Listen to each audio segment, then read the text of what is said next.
Un dels temes més destacats del dia d'ahir al ple de l'Ajuntament de Girona va ser la votació per la cessió de l'estadi de Montilivi al Girona Futbol Club.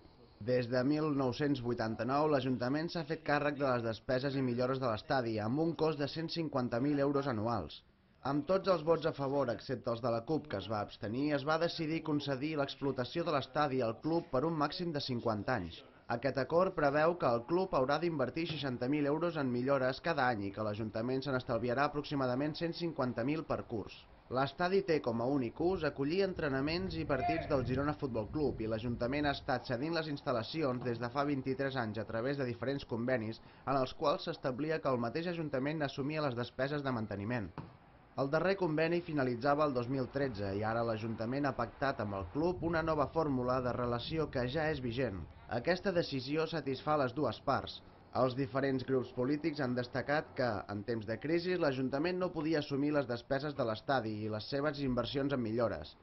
D'aquesta manera, el Girona té la garantia que durant 50 anys l'estadi serà únicament per al seu ús, el que garanteix l'arrelament del club.